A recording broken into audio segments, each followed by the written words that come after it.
부패를 이제 어렵게 시작하겠습니다. 얼마 전에 박근혜 대통령이 프랑스, 영국, 이렇게 유럽 방문하셨죠. 방문을 했는데 영국을 방문했을 때 좀 해프닝이 있었죠. 차에서 내리다가 치마를 잘못 받아서 이렇게 미끄러져 넘어지는 그런 해프닝이 있었습니다. 근데 그때 박근혜 대통령이 멋지게 대응을 합니다. 다이나믹, 아주 극적으로 입장한다. 넘어졌다 이걸 쓰면서 참 당황할 순간이거든요. 내리다 말고 대통령이 무슨 런던시 무슨 만찬인가 하는데 큰 기빈으로 참석해서 국가 원수로서 차에 내리다 넘어지면 얼마나 창피하겠어요. 창피하면 막 그냥 당황해가지고 아이고 뭐 안 그러면 엄마야 그러든가 어머나 이러든가 그럴 텐데 아주 다이나믹하게 입장했다 이렇게 얘기를 했단 말이에요. 그 대목을 보면서 야 이번 유럽 순방에서 최고 얻은 성과는 넘어질 때 일었으면서 이렇게 극적으로 내가 입장하잖아요. 아무나 못하는 거예요. 그렇게 할 수 없습니다. 이와 똑같은 일이 있었습니다. 영국에서. 영국의 2차 세계대전을 이렇게 이끌고 싸웠던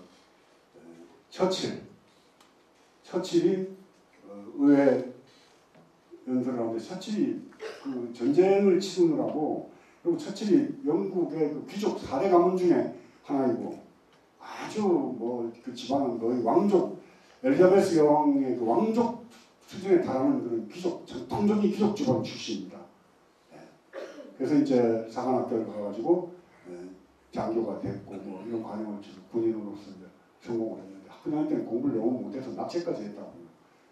근데 의회 연설을 하고 올라가다가 잘못 뒤져가지고 꽉 넘어져요.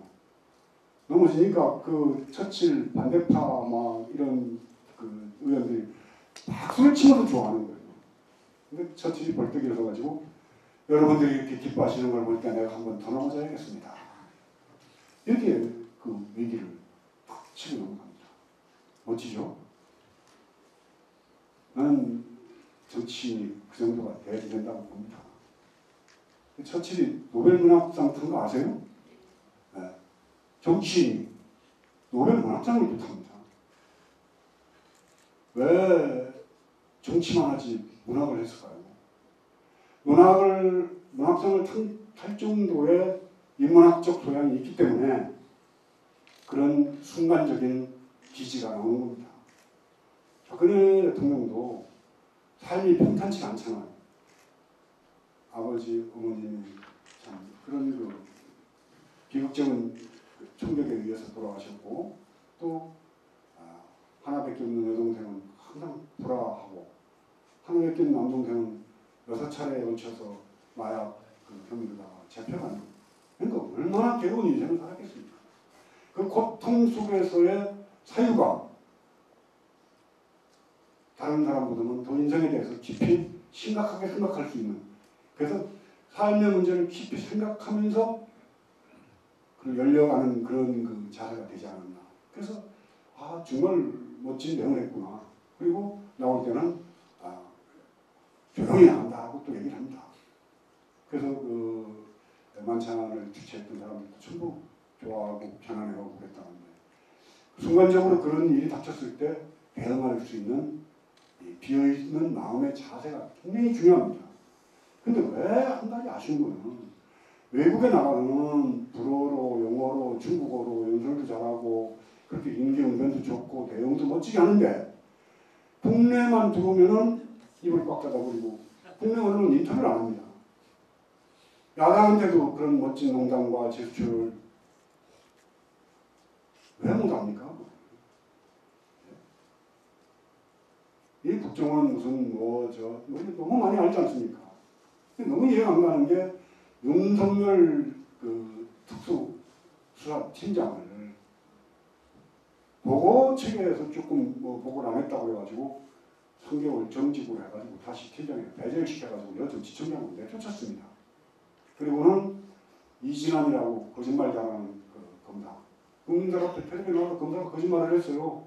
김무성 그 의원 서면 조사하고 뭐보다 뭘 어떻게 했다고 김무성은 서면 조사를 받았다고 얘기할 정도 거짓말을 하는 검사가 한국의 사법부의 보루에 앉아있는 이런 나라. 이거 상식적으로 이해가 안 가죠. 보수냐 진보냐 뭐 아니면 야당이냐 여당이냐를 떠나가지고 이해가 가야지 돼요.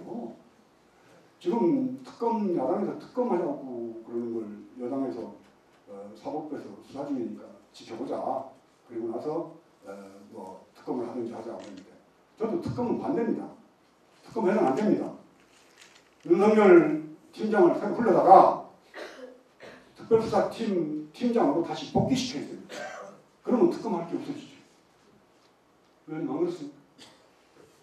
아니 정직시켜서 놀고 있으니까 와서 이거나 조사하라고 해가지고 월급은 국민들이 걷어서 주고 윤석열 팀장이나 권은희 수서경찰서 수사과장이나 표창원 경찰서 경찰대학교 교수나 이런 분들이 사실은 보세요. 간단한 상명 하복의 검사 동일체라는 조직에서 그 자기 상관의 명령하고 반하는 그런 딱 하려고 할 때는 살아온 검사 생활 세월 동안에 그리고 앞으로 진급해야지 되죠. 먹고 살아야 되죠. 애들 가르쳐야 되죠. 재산과 명예와 자기 일생을 전부 다 집어던지고 시작하는 겁니다. 개인적으로는. 근데 그 사람을 저렇게 정직시켜서 완전히 매장되는 겁니다. 검사 생활하다가 서면 징계라도 징계를 받으면 그 다음 진급 때 엄청난 불이익을 당합니다. 우리 스님들이야 그렇게 상관없지만 저야 뭐 봉헌사에서 뭐 나오거나 쫓겨나오거나 뭐 중간에 징계를 하면 아무 상관이 없습니다. 그래서 중이 좋은 거예요.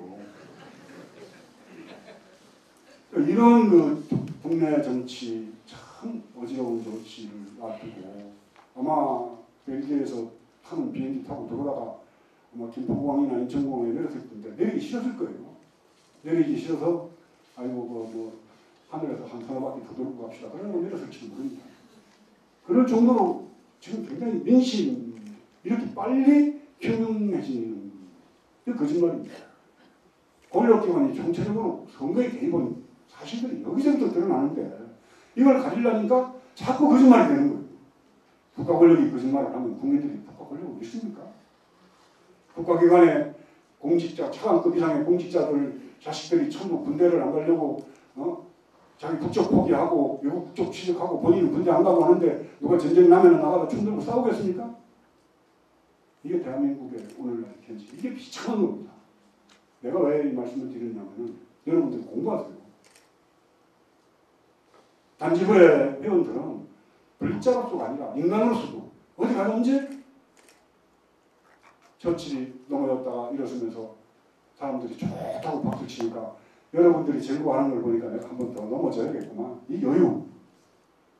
국가원수로서 외국 방문했다가 차에 흔들릴 때 넘어졌는데 아주 극적으로 내가 입장을 하는군요. 이런 여유.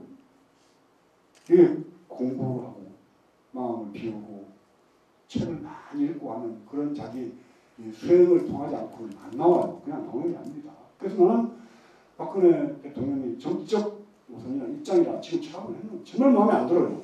그러나 유럽에 가서 안 넘어졌으면 저는 진짜 이런 유럽 방문에 대해서 비판하고 싶었는데 넘어졌다가 일어서는 순간 그 한마디가 유럽 순방의 꽃이었다고 저는 생각합니다.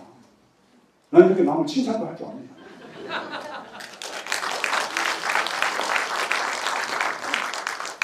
공부를 좀 해야지 돼. 근데 이 공부의 개념을 어디다 줘야 될 것인가? 어제 그저께 저녁인가요? 아침 뉴스인가요? 참 이것도 참 눈물 나는 뉴스인데요. 수시 시험을 친 여학생이 집에 와서 답안지가 계산해 보니까 점수가 안 나온 겁니다. 그렇다고 자살을 했어요. 자살했어요. 어머님, 아버님 미안합니다. 먼저 떠나는 용서해 주십시오. 성적 때문에 자살을 했습니다. 수시 성적 안 나왔다고 그게 뭐라고 자살을 합니까? 10여 년 전인가요? 중학교 1학년 학생이 엄마 아빠가 풍검사들하고 맨날 가르치니까 공부는 안 되고 그러니까 집에다 불 질러가지고 저 5 가족 누나하고 해서 다 불타 죽은 거 아시죠? 풍검사들. 우리 신도분 중에 따님 한 분이 지난번 법회 때 검사 됐다고 저한테 하거든요. 좋은 검사 돼야지 된다고. 꼭 좋은 검사 되겠다고 그래서 제가 뭐 얼굴이 착하게 생겼어요. 나쁜 검사 될 수가 없지. 그리고 나쁜 검사 되면 제가 그냥 놔두나요? 그런데 대한민국의 부모들은요, 무조건 자식을 판사, 검사, 의사, 그렇죠? 이렇게 만드는 게 목적입니다. 이렇게 몰아갑니다. 애가 뭘 좋아하는지, 뭘 하고 싶어 하는지, 취미가 뭔지.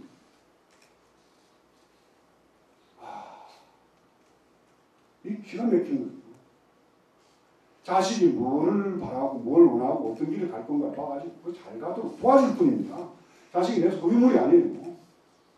근데 전부 다 뭐라고 그걸로 데리고 가는 거예요. 판사, 검사, 의사.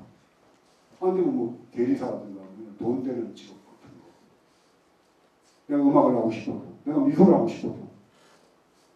이건 부모가 이러다 보니까 어디로 갑니까? 좋은 학교를 가야 돼요. 좋은 학교를 가기 위해서 좋은 유치원을 가야 돼요. 좋은 국민학교를 가야 돼요. 좋은 중학, 사교육 다 안 시킬 수가 없도록 되어 있습니다. 사교육 시장에 들어가면 학교 가면 학교에 옆에 있는 그 친구가 아니죠. 쟤를 이기고 밟고 넘어가야 될 적입니다. 초등학교 때부터 그 짓을 하는 거예요. 한국 교육 끝났습니다. 이제 박탄이에요. 상대방 우정, 친구. 아니, 국민학교 때는 내과에 가서 놀기도 하고 서로 비슷하게 싸우기도 했다가 또 다시 악수도 하고 친구가 되고 그래야지. 어렸을 때 저도 뭐 중학교 국민학교 때 지금도 이름이 생각이 납니다. 하상님, 권혁주, 저는 이름은 이제 한기중이니까 서희가 국민학교 그 원민학교라고 충남 당진에 있는 그 김대원 신부님 출생지입니다. 충남 당진 무강면이라는 데가 그 원민학교를 잠깐 다녔어요. 1년. 그때는 제일 생각이 나요. 남녀 합반이었습니다. 그래서 그렇게 생각이 나는 거예요. 그래서 저는 전학을 많이 다녀가지고 공부를 잘 못했습니다만 그래도 어떻게 해서 하여튼 그 반에서 3등 안에 들었다 나갔다 했어요. 1등은 못 해봤습니다. 근데 그때 이병현이라는 여학생이 제일 이뻤고 남한파에 사는 권정나라는 여학생은 얼굴은 좀 못생겼는데 공부를 잘했어요. 그래가지고 이게 이제 막 그러고 이제 야, 기준이가 뭐 병현이를 좋아한다더라, 야, 뭐 상민이 씨가 뭐 누굴 좋아한다더라 해가지고 결국 삼각관계가 돼버렸습니다. 그래서 그 동네에 있는 묘지에 가서 피 터지게 썩었던 생각이 나요. 그래서 뭐 커피가 나고 한나절을 써봤습니다. 참 일찍부터 대성부름 남기면 떡잎이 타가지고. 근데 그 친구들은 제가 한 10여 년 전에 중국을 하면서도 연락이 되는 거예요. 그 싸웠던 친구들. 이러한 우정과 사람의 관계가 맺어지는 초등학교 시절. 중학교 사춘기 때 어떻습니까? 책 읽고 무전여행도 떠나고 싶고 차lar도 하고 싶고 이럴 때 친구.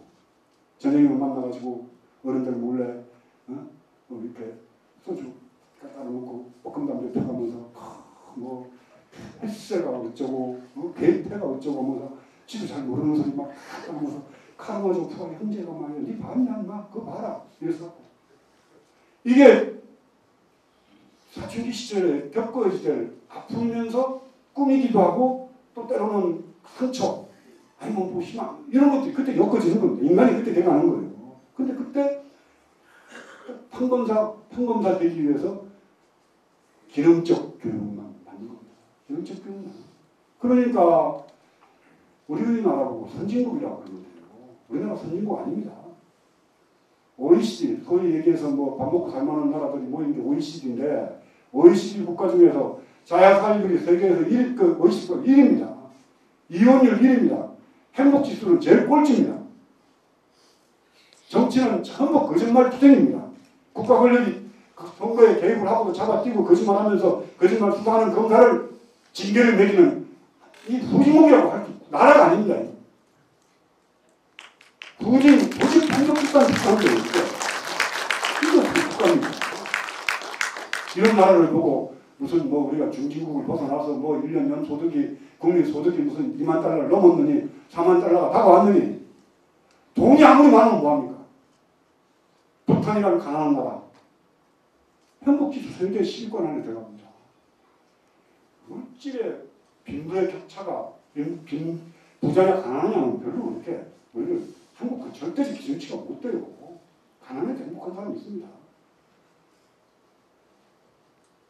정말 가난해도 자기가 사유를 통해서 깊이 세상의 이치를 꿰뚫는 사람은 두려울 게 없고 부끄러울 게 없고 원할 게 없고 구할 게 없는 거죠.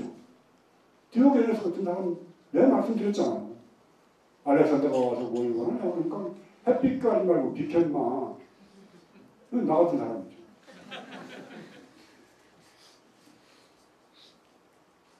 아리스토포스라고 디오게네스 친구가 있습니다. 아리스토포스라고 디오게네스 친구가 있는데 이 친구는 같은 철학자인데 알렉산더 대왕 앞에 가서 이제 조알입니다. 굴신굴신합니다. 그러다가 어느 아리스토포스가 길을 지나가다가 디오게네스가 냇가에서 이제 뭐 허름한 천막 같은 데 지어놓고 산골짜기에 물 흐르는 데서 콩깍지 까고 부성기 주워다가 이제 뭐 쓰레기통에 있는 거 쓰레기통 빚어서 많이 먹었다고 나옵니다. 결국에는 주저 씻어가지고 이제 밥 먹을 준비를 하니까 그 아리스토포스라는 친구가 디오게네스의 친구가 그럽니다. 조금만 처신 잘하면은 그거 더럽게 콩깍지 까고 말이지 저 부성기 씻어가지고 그렇게 안 먹어도 될걸 이러면서 불쌍해서 디오게네스가 뭐라는 줄 압니까? 콩깍지 까고 부성기 씻을 줄만 좀 알아도 그렇게 대가리 처박고 굽신거리지 않아도 될걸 이렇게 되잖아. 나야 나. 야, 어떤 게 멋져요? 어떤 삶이 여러분 멋지다고 생각을 하세요? 사람을 그렇게 살아갈 수 있도록 교육시키고 교육이 별거 아닙니다.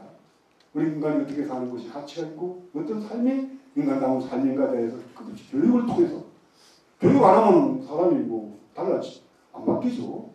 참 중요한 게 교육입니다. 근데 우리나라 대한민국 교육은 파탄입니다. 끝나는 교육입니다. 더 이상 이제 희망이 없는. 그래서 인간이 아니라 많은 정보를 담고 있는 로봇 같은 걸 만들어내는. 그때 로봇도 그런 욕심이 아니라 탐욕도 없고 욕심 많고 남을 해코자 하는 로봇들을 만들어내는 그런 기능적 역할을 아주 충실히 수행하는 게 지금 대한민국의 교육입니다. 자, 이런 교육 가지고는 절대 아까 자살률 1이라고 그랬는데요. 그 자살의 반수 정도가 10대입니다. 또. 참 거의 성적 때문에. 성적 때문에. 항공사례라고 들들 뽑는 엄마 아빠 보기 싫다고 불지르는 중학교 1학년 학생. 시험 봤는데 점수 났다고 어머님 아버님 죄송합니다. 욕먹고 이게 한두 번이 아니잖아요. 이 단순하게 이번 일 저번 일 두 가지 경우가 아니지 않습니까? 이게 정상적인 나라입니까? 한번 그런 나라 어디 있나 한번 찾아보십시오. 미국 CIA가 미국 대통령 선거에 댓글 달고 개입했다가 들켰는데 거짓말하는 나라? 미국이 그렇겠습니까? 프랑스가? 영국이? 그런 선진국이라고 다니면 가서 그런 걸 배워야지 됩니다. 그 나라는 왜 세계적으로 그렇게 문화적 자존심과 역사와 전통을 갖고 자부심을 갖고 살아가는가? 영국을 가면 영국에 가서 뭐 많잖아 옷 입고 뭐 다니면서 뭐 좋습니다. 그러나 영국이 얼마나 인문학을 소중하게 하는 나라인가? 인도와 셰익스피어를 바꾸지 않겠다. 유명한 말이죠. 자본주의 국가 식민지를 쭉 거느리고 있는 그 뭐 인도니 뭐 어디니 쭉 식민지를 거느리고 있었는데 제일 큰 땅덩어리가 인도였지 않습니까? 인도에 연화를 수입하다가 영국에서 방직기계에서 그 뭐 어린 애들까지 참 열 몇 시간씩 노동을 통해서 모직을 생산해가지고 수출하는 게 영국의 18, 19세기 때 식민지 지배였습니다. 근데 그런 인도와 셰익스피어 바꾸지 않겠다. 정치적 가치를, 인문적 가치를 높이 상징적인 얘기입니다. 영국 가서는 그런 걸 배우고 프랑스 가면 프랑스가 나치 4년 2개월의 그 참 식민지는 아니죠. 점령지에서 통치를 받고 난 뒤에 6,700명을 사형 선고를 합니다. 그리고 760명을 집행을 합니다. 7만 명에 가까운 이 나치 협력자들을 잡아서 처벌을 합니다. 얼마 전까지만 해도 90살 먹은 나치 협력했던 사람을 잡아다가 처벌을 합니다. 막 그때 언론이 제일 협조를 많이 했습니다. 나치 전남에서. 그 언론인들을 대대적으로 잡아가지고 이제 처벌을 하는 한 언론이 그럽니다. 나는 한마디도 안 했다. 나는. 진짜 나치 협력하는 데 대해서 한마디도 안 했다. 그러니까는 딱 그럽니다. 침묵은 악마의 찬양이다. 침묵하는 건 악마를 찬양하는 거다. 그러면서 나치에 협력하는 말 한마디도 안 했는데 그때 협력하는 말 한마디도 안 하고 그냥 반대 안 하는 그것이 내 몸에 죄다 해서 처벌을 해버립니다. 우리나라는 거기는 4년 2개월입니다. 우리나라는 36년입니다. 일제식민지 지하에서 산 세월이. 근데 친일 전력자 고위급 친일을 이렇게 처벌한 거 10명이 안 돼요. 해방 이후에 경찰 조직에 들어간 일제 경찰이 고위층 총령급 이상이 70%가 전부 일제 경찰입니다. 이러고 어떻게 나라의 기관이 쓰고 일본이 침략을 했을 때 다 친일하고 그저 거기 붙어서 구도 용맹을 하지 말라고 독립운동한다고 다 총만 해도 줍니까 그러게? 다 군대 안 가는데 말라고 총 들고 그 북방 한계선 아니면 기회무제 들어가가지고 총 들고 지킵니까? 애국심이나 상식적인 사람을 생각하자는 거예요. 나는 뭐 진보냐 보수냐 이런 걸 떠나서 가면 그런 나라에 가면 역사, 전통, 문화 그런 걸 배워와야 되는 거예요. 그런 것들에 대해서 얘기할 수 있는 그런 인문학적 소양을 가진 지도자, 대통령 이런 사람이 돼야 되는 거예요. 기능적 인간은 대화가 되지 않잖아요. 그래서 저는 교육이 굉장히 중요하고 책을 많이 읽어야 된다. 책도 문학서적이라든가 뭐 위인전이라든가 이런 책들 지금 현실 세계 속에서 돌아가는 여러 가지 사안들 여러분들 NLL이 도대체 왜 이렇게 시끄러운지 NLL의 역사는 어디로부터 비롯되는지 생각 한번 해보셨어요? 공부해야지 돼요. 가정에서도 아니 이런 시간에 책 좀 보시면 얼마나 좋아요. 남북관계는 앞으로 어디로 갈 건지 우리 절대적 이 문제가 남북 문제 아닙니까? 남북 문제. 분단이란 지금 동서독이 통일된 데는 전쟁을 안 치렀죠. 전쟁을 안 치렀습니다. 그리고 독일 통일의 주역이 이 진보 좌파가 아닙니다. 보수 우파가 서독의 보수 우파가 기민당이 기독교 민주당이 기독교 사회민주당이 통일 정권을 잡고 통일을 이뤄냅니다. 한국도 역시 마찬가지입니다. 보수적인 정권이 통일의 주역이 됐을 때 큰 마찰이 없습니다. 진보적인 정권이 만약에 정권을 잡고 통일을 주지. 결국 그런 게 김대중 대통령 때 6.15 선언이고 노무현 대통령 때 14 승진 경우는 그렇게 봅니다만 그러나 그것이 간단하게 자리 잡은 한국 사회 보수 세력이 갖고 있는 반공 이데올로기가 지금은 종목으로 바뀌었습니다. 여차하면 종목으로 찍습니다. 옛날에는 반공, 빨갱이, 간첩 이렇게 전부 잡아다 죽이고 지역살이하고 한 사람들을 지금 무죄 받고 있습니다. 지금 종북으로 몰아갑니다.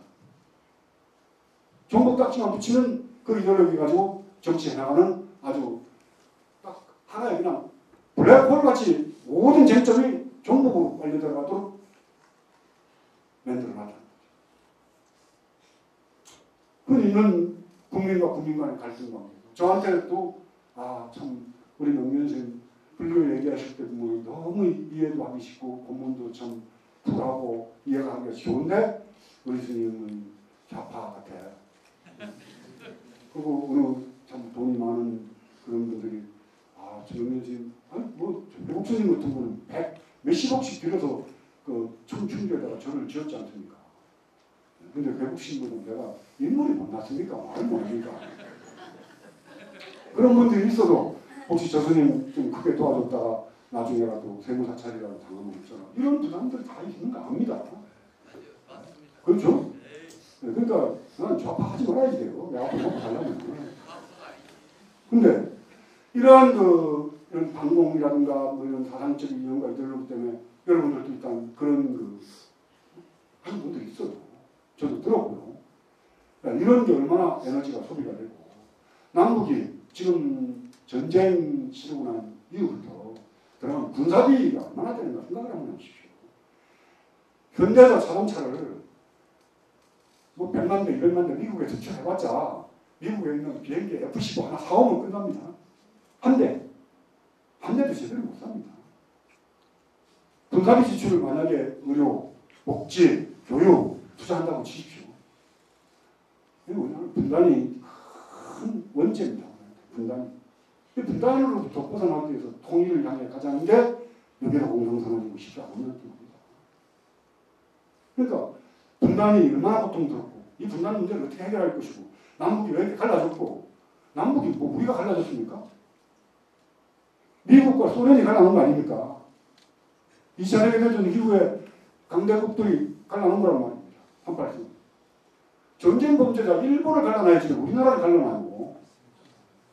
참 기가 막힌 운명이 대한민국이라는 거예요. 근데 대한민국 이게 히말라야 산맥에서부터 쭉 내려와서 중국 대륙을 거쳐 내려오면서 딱 맺힌 데가 이 조선입니다. 한반도입니다. 그래서 대륙의 시베리아 벌판서부터 저쪽 우크라이나 이쪽부터 내려와가지고 참 지기가 홈빵 모여있는 데가 대한민국입니다. 대한민국 지도를 거꾸로 뒤집어 놓으면요, 이렇게 대륙이 둘러싸고 있는 가운데 볼록 튀어나오는 꽃수술이 됩니다. 상상을 해보세요.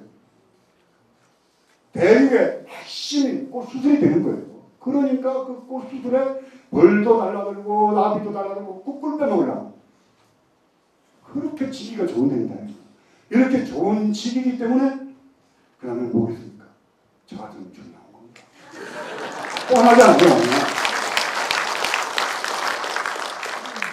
결론은 버킹엄이라고 결론은 지자랑이에요.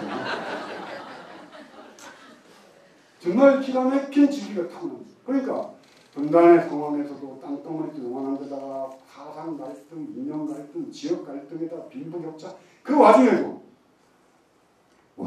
여자 죽고 나가서 싸우고 뭐 이러는 거 보면 그 백탕 김연아 가능합니까?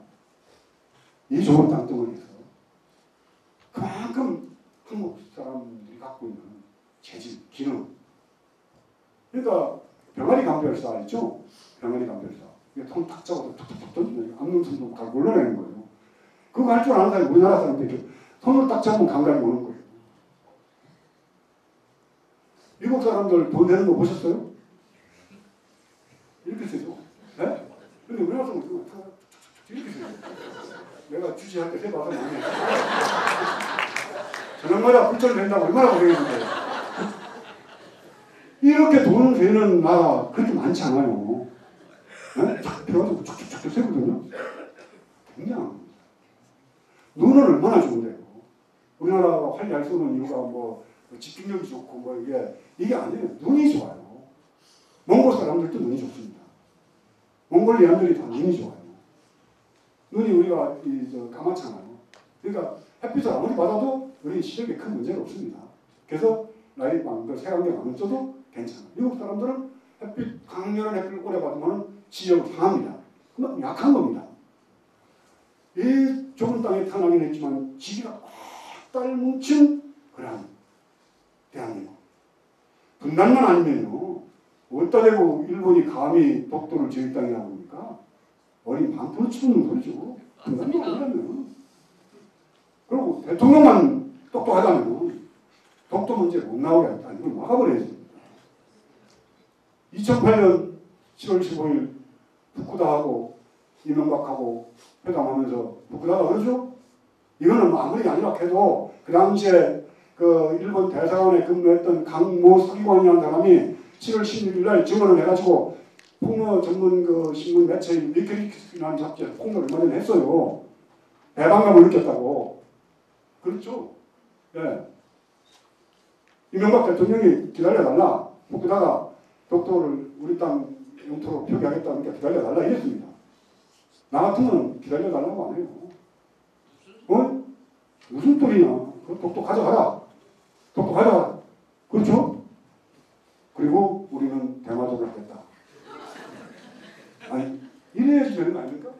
거기서 뭐 기다려라. 아, 독도 안 돼. 싸울 게 없어요. 안 돼. 뭐 이러면 안 돼. 그러니까 말을 못하게 해버려야 돼요. 대마도도 옛날부터 우리 땅이었다는 설이 있다. 그러니까 대마도는 우리 땅으로 하자. 독도는 가져가라. 야, 바꾸자. 얼른. 이러면 후보자가 뭐라고 그러겠어요. 그야말로 속된 말로 꼬리를 내리겠죠. 정치 지도자는 그런 순간에 그런 말을 바로 생각해서 할 수 있는, 그러니까 제가 대선 후보라니까요. 너무 아까워요. 자연 말고 생각해도 너무 아깝다는 생각이 듭니다. 정동영 의원은 엄청 긴장하시네요. 이런 대통령이 되기 위해서 어떻게 되느냐는 거예요. 대통령뿐만 아니라 일상적 삶 속에서도 여러분들이 살아가는데 그런 말 한마디의 반전을 통해 가지고 분위기를 확 바꿔내는 겁니다. 네? 오늘 본문 좀 길게 안 합니다. 떠나기 전에 다음 2년 2달이나 못할 텐데 못할 텐데 처칠 영국 수상 다음 수상이 애틀리입니다. 애틀리. 이 사람은 노동당입니다. 완전히 그냥 우리 지금으로 치면 진짜 완전히 좌파 빨갱이죠. 네. 전부 기관 산업을 전부 국유화시킵니다. 철도, 민영 항공, 무슨 탄광, 모든 국유화가 이 사람이 갖고 있던 정책의 노선이었습니다. 근데 처칠이 2차 세계대전에서 승리를 했음에도 불구하고 영국 국민은 선거를 통해서 압도적으로 애틀리 노동당한테 표를 몰아줘서 애틀리가 당수가 됩니다. 그 전에 처칠이 수상일 때 이 애틀리가 국유화 주장을 계속 국회에서 의회에서 주장을 하다가 처치하고 계속 부딪혀요. 하여튼 뭐 덩어리만 있으면 전부 큰 것만 있으면 전부 국유화를 하려고 그랬으니까 국가 재산을. 근데 처칠이 바로 화장실을 갔습니다. 애틀리가 소변을 보고 있는데 자리가 다 비었는데 자리가 다 꽉 차고 애틀리 옆에만 이제 국회가 바로 끝나고 화장실 갔는 거 아니죠? 그 애틀리 옆에만 소변 볼 수 있는 자리가 비어 있는데 그 처칠이 그 자리에 와서 소변을 안 보고 기다리고 있는 거예요. 그러니까 애틀리가 아이 그 처칠 보고 아이 수상 여기 와서 일 보세요. 그러니까 아이 나는 거기 안 볼랍니다. 그러니까 내가 그렇게 무서워요? 이거 물었어요. 그러니까 처칠이 당신은 큰 것만 보면 국유화를 하려고 그러는데 내 걸 보고 국유화한다고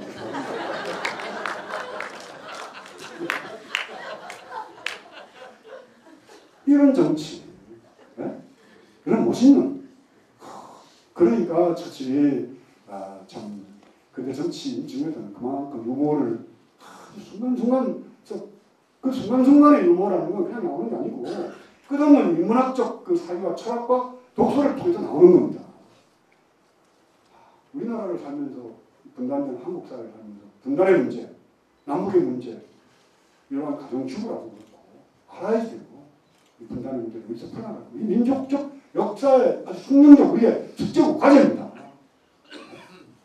그래서 여러분들한테 정동영 전 통일부 장관께서 10년 후 통일이라는 책을 이번에 냈습니다. 여기에 보면 남과 북 간의 관계 또 비밀리에 뭐 원래 간첩같이 북한 가서 김정일 국방위원장 만났던 얘기, 개성공단이 어떻게 이루어졌는지, 개성공단 만들려고 그럴 때 그 김정일 국방위원장이 인민군 30만 홀랑 500개 가지고 개성공단에 다 보내겠습니다. 이런 얘기들, 이런 기사들이 다 여기 들어있습니다. 제가 사실은 그 기회가 됐으면 그냥 제 용돈이라도 사가지고 여러분들한테 하나씩 논하드리려고 했었어요. 근데 책을 어저께 제가 오늘 강연 장소에 갔다가 받았습니다. 그래서 준비를 못했습니다만은 하여튼 그 사보세요. 그러다가 다음에 우리 쓸 줄 몰라 그러고 그러지 말고 서점에 가서 이런 책, 난 다른 분들은 모르지만 단지부의 회원들은 좀 눈이 아프고 시력이 어두워도 이런 책 봐야지 돼요. 그래서 소양도 교양도 있고 인문학적 소양도 있고 폭이 넓은 그런 그 지성이 불자가 아니라서 좋습니다. 근데 저분은 얘기해보니까 불교신자인데 너무 똑똑하고 아는 것도 많고 아주 판단력도 정확하고 그래. 이게 포교예요. 포교 따로 안다고 뭐 전단지 올리지 마세요. 여러분들이 똑똑해지고 여러분들이 훌륭해지고 여러분들이 인격이 훌륭해지는 거. 그게 불교를 포기하는 겁니다.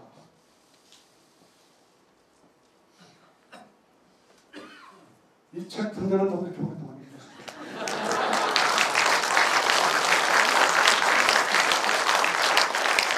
우리 은혜는 잊으면 안 됩니다. 나중에 저도 뭐 기회가 되면 법회 장소라서 여러분들이 이제 제 법문을 들으려고 이제 오는 데가 돼서 몇 번 여러분 생각해서 나중에 기회를 만들어서 우리 정동영 전 통일부 장관님한테 남북 문제에 관한 거라든가 여러 가지 텔레비에 나와서 이렇게 말씀하시는 거 보면 굉장히 설득력 있잖아요. 이해도가 억지 안 쓰고 저건 이렇게 차분하게 목소리도 저하고 좀 비슷한 데 있어요. 인물이 아마 나한테 많이 떨어지지만 이제 이번 11월 17일부터 이제 동안거가 들어갑니다. 아까 제가 서두에 잠깐 여고생의 성적 낮은 걸 비관해서 자살했다는 얘기를 했죠.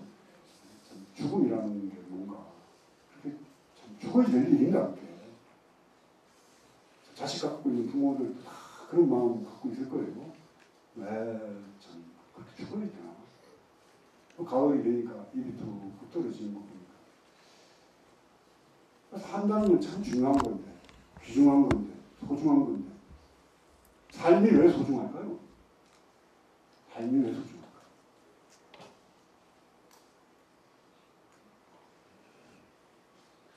죽기 때문에 소중하죠. 죽지 않으면 소중할 게 없죠. 우리가 죽는다는 것 때문에 삶이 소중한 겁니다. 죽는다. 영원히 죽지 않는다면 소중하냐 마냐 할 게 없습니다. 차별할 게 없어요. 죽는다는 삶의 끝인 상대적인 죽음이 있기 때문에 삶이 소중한 거지. 삶에 반대되는 개념이 없으면 소중하다, 소중하지 않다, 뭐 좋다, 나쁘다 개념 붙일 게 없죠. 소중, 그거는 죽음 때문에 소중한 겁니다. 그렇다면 죽음은 뭘까를 묻기 전에 그러면 삶은 뭘까를 다시 또 물어야 됩니다. 삶은 뭘까? 어떻게 사는 게 우리가 올바른 태도로 사는 삶입니까? 그래서 제가 이제 이 한국 사회에 이 물욕과 권력, 출세지향적 것들이 우리 인간을 얼마나 비폐하게 만들고 우리 삶을 얼마나 고달프게 만들고 우리 삶을 얼마나 참 행복하다는 게 뭔가?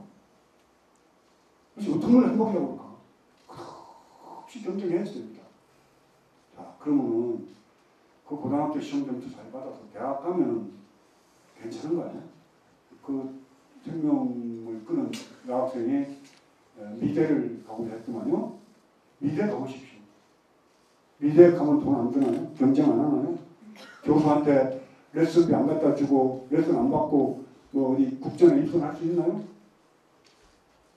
이 수학한 놈의 경쟁사예요. 인터넷 이 대한민국의 교육 현장입니다. 그러면 또 대학 졸업하면 취직? 그렇게 쉬운 거예요, 취직이? 얼마 전에 뭐 통계청에서 발표하기를 취업자 수가 갑자기 한 석 달 늘은 거예요. 알고 보니까 방학 때 가지고 학생들이 알바이트 들어간 걸 전부 취업으로 잡아놨어요. 이런 미친놈들이 어디 있습니까? 네? 그걸 전부 다 취업된 걸로 제가 통계 발표한 겁니다. 일반 대학 졸업생 취업률은 떨어졌는데 대학생 취업률이 엄청 올라가가지고 취업률이 약간 높아진 겁니다. 거짓말하는 거죠. 지금 부동산 버블로 해서 오는 하우스푸어 문제가 언제 폭발할지 몰라요.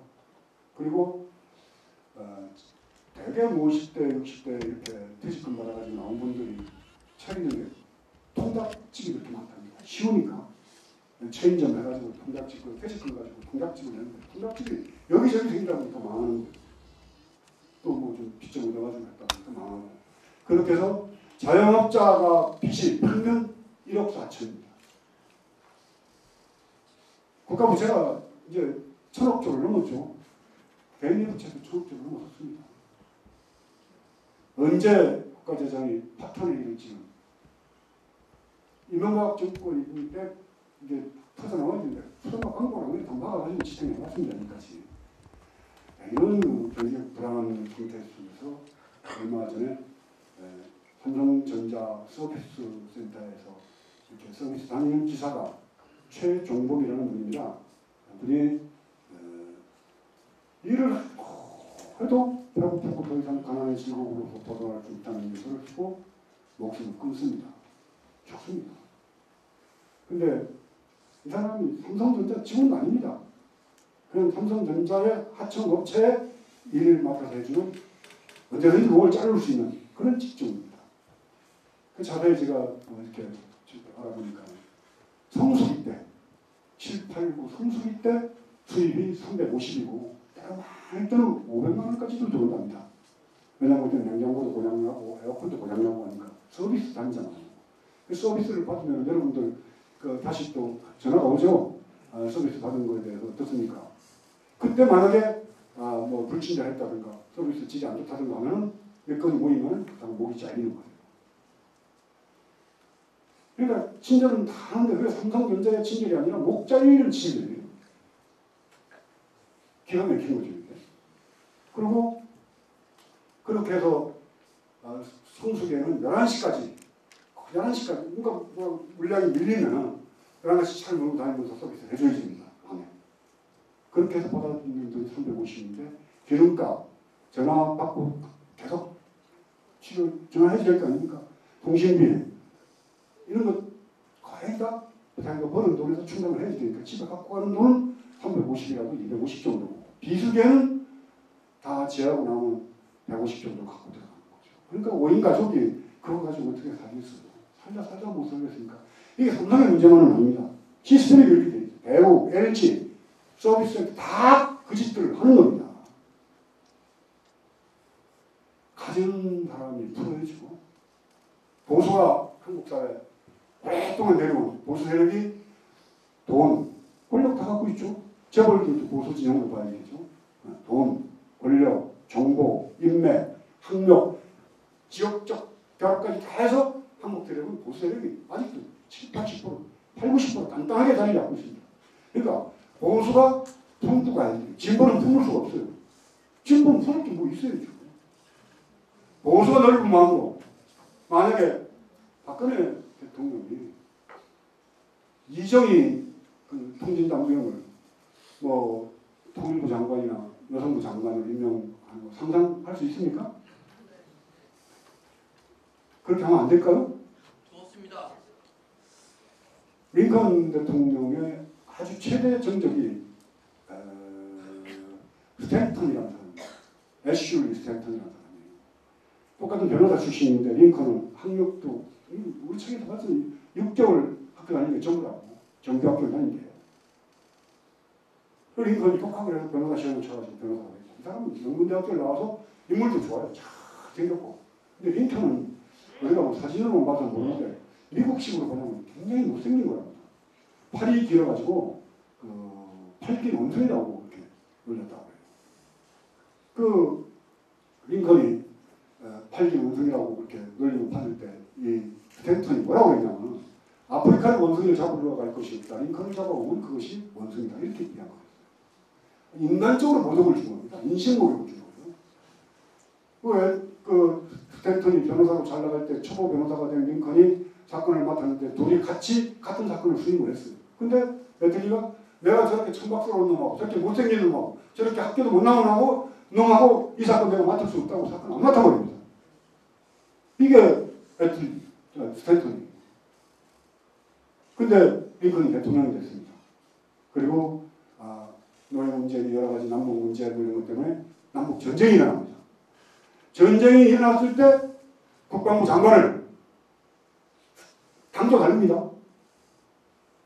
링컨은 공화당이고 스탠턴은 민주당이고 당도 다른 그 자기를 인격적으로 팔긴 원숭이 못난 놈, 학력도 없는 놈하고 가장 인간적 모욕을 준 스탠턴을 국방부 장관으로 임명합니다. 무지무지하게 반대합니다. 공화당에서도. 이럴 수가 있냐고. 저렇게 우리의 정치적 적을 당신이 이렇게 구현하는 이유가 뭐냐. 출세시키는 이유가 뭐냐. 막 하얀 손가락질 다 해요. 그러니까 링컨이 얘기를 합니다. 적을 싸워서 이겨가지고 이렇게 멸절시키는 것보다는 적을 내 편으로 만드는 게 더 큰 승리라고 생각하지 않느냐. 그래서 남북전쟁을 훌륭하게 수행을 합니다. 링컨이. 정말 이제 다시 사람을 알아본 거죠. 링컨이. 저 사람이면 당이나 이런 거 상관없이 이런 일 맡기면 잘할 사람이다. 이게 평정책이에요. 박근혜 대통령이 선거 때 공약이 남과 북과 동서 이런 거 다 해서 한국 사회를 평정책으로 정치를 끌어나가겠다고 약속을 했습니다. 그럼 이 정도는 돼야지 되는 거예요. 그렇게 해가지고 정말 스탠턴이 큰 공을 세우고 서로가 같이 하는 사이가 됩니다. 링컨이 극장에서 영화를 보다가 권총으로 이렇게 암살을 당하죠. 죽고 난 다음에 제일 슬퍼했던 게 스탠턴이에요. 미국 역사 쪽에서 이렇게 위대한 대통령, 미국 역사에서 가장 위대했던 대통령이 여기 참결자라고 그 비명을 조가를 합니다. 이런 통합의 정치, 이런 관용의 정치, 이런 화합의 정치, 이거는 자기들끼리 하는 게 아니에요. 옛날에 같이 있었던 뭐 김무성이 뭐 고영선이 뭐 김무성 귀춘인가 뭐 춘이 뭐 그런 거 저들끼리 통합하는 게 아니고 상대방과 야당과 전혀 진보당 그런 우리 독한 거. 이게 한국 사회가 앓고 있는 이 허리가 끊어져서 우리가 기신을 못하는 형편입니다. 허리를 이어서 척추가 바로 수두룩 만드는 남과 북이 하나가 되는 통일로 가는 길이 남한데 우리나라 안에서 그만해. 링컨이 스탠턴을 국방부 장관이면 쿠데타를 일으킬 수 있는 자리 아닙니까? 그 자리를 중정한테 임명하는 이런 포용력을 나는 아직도 늦지 않았으니까 1년이 안 됐습니다. 1년이 안 됐으니까 박근혜 대통령이 유경수 여사의 어머니의 품으로 아버지의 이 형식을 너무 따라가지 말고 유경수 여사의 어머니 같은 자리에 품을 그런 그 마음으로 한국 사회에 절실한 문제를 고민하면서 교육과 이 경쟁사에 놓습니다. 그런 애들이 만약에 커가지고 사회에 나가도 저만 알아요. 부모는 올라옵니다. 경쟁만 하다 부모도 경쟁자가 돼버려요. 그러니까 어렸을 때부터 거짓말하지 마라. 부모가 해줄 수 있는 얘기 별로 없습니다. 거짓말하지 마라. 남에게 폐 끼치지 마라. 남한테 이렇게 그 위해되는 행동하지 마라. 공중장소에 시끄럽게 하지 마라. 이런 거 말고는 따로 교육시키면 안 됩니다. 그거 말고는 그냥 지가 너 하고 싶은 일 해. 공부하기 싫으면 때려쳐. 그리고 부모가 뭐라고 하더라도 네가 뭐 하고 싶은 거 네 마음대로 해. 그래서 제가 어렸을 때 좀 막 돼가지고 이렇게 차 없고 할 때 기차 타고 많이 다닐 때 기차 타면 꼭 앞에 앉은 사람들이 아이고 스님 뭐 저 우리 애 사주 좀 봐주세요. 이러면서 그럽니다. 그러면 지금도 그렇지만 그때도 역시 저는 그렇게 잘생기고 뭐 미남이고 그런 게 뭐 어렸을 때 이게 더 했겠죠. 그러니까 무슨 사주를 보겠습니까? 이러면서 이제 뭐 무슨 생이요? 근데 뭐 제가 잘 몰라요 또 그 무슨 생.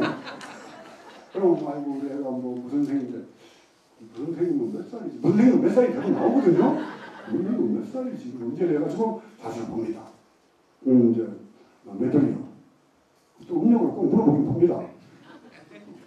몇 시? 일단 물어봐서 사주를 보고 이제 혼자 앉아서 손가락을 까짝까짝 합니다. 그러면 어머니는 막 그걸 보고 있어요. 우리 스님이 뭐라 하나. 근데 제가 겉으로 봐도 통이가 도인 같잖아요. 그러면서 참 어디 보자. 어디 선정한 보자고 손금도 봅니다. 그러고 나서 내가 하는 말이 이놈 참 고집이 보통이 아니다. 어른애처럼 고집 안 되는 게 어디 있어요. 아유 선생님 어떻게 아세요? 야는 고집이 보통이 아니고 이마가 다 애들이 요즘 보니까 애기들은 거의 이마가 잘생겼더라고요. 볼록 나오고 이러면 골상을 보니까 보통 큰일을 치를 놈이 아니야.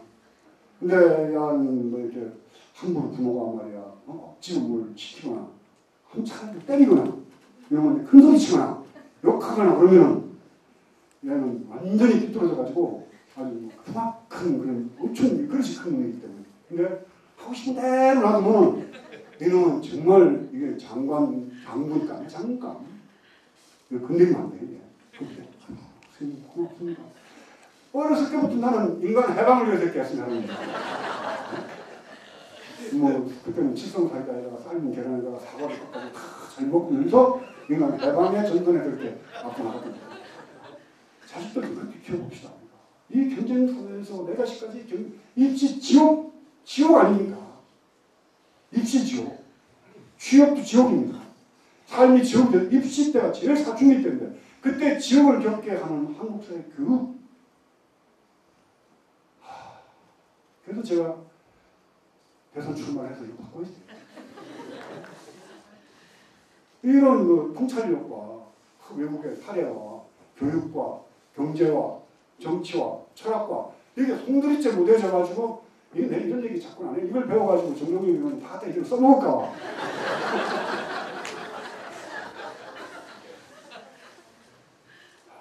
정말 우리가 고민이 뭔지 우리 시대의 고통이 뭔지 또 이 땅에 살고 있는 우리 대한민국 국민의 고통이 뭔가 이 고통으로부터 벗어나려면 어떻게 해야 될 것인가. 인문학적 철학적 고민과 고뇌를 가득 안고 오늘 교훈 공부하는 단지부에 철학하는 단지부에 사유하는 단지부에 그래서 지혜와지는 단지부에 그러면서 더불어 그런 삶을 살면 이렇게 건강도 좋아집니다. 저 뭐 어디 크게 아프다고 그런 거 없습니까?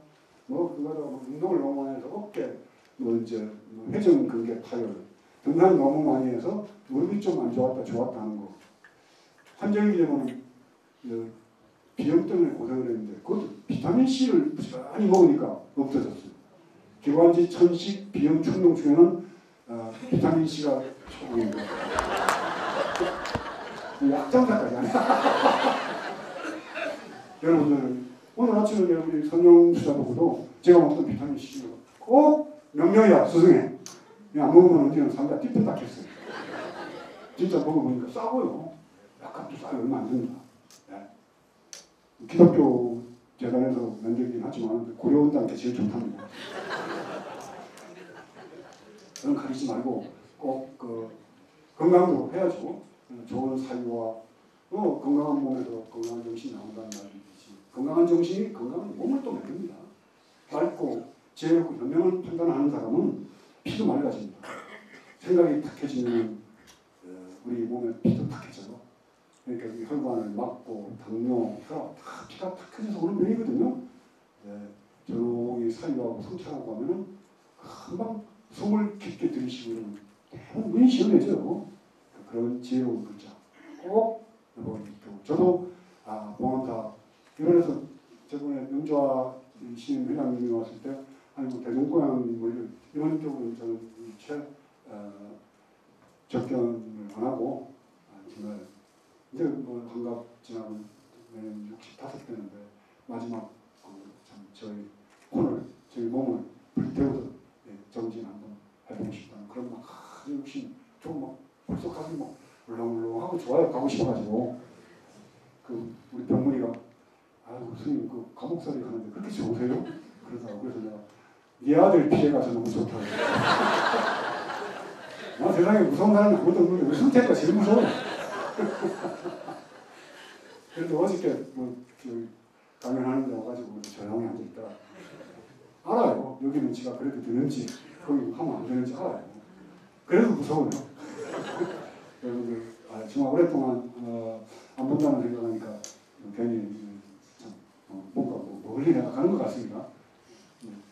만날 때까지 다들 건강하시고 다음 북대 때 꼭 다 오셔서 반갑고 건강한 모습으로 뵙기를 바랍니다. 건강하십시오.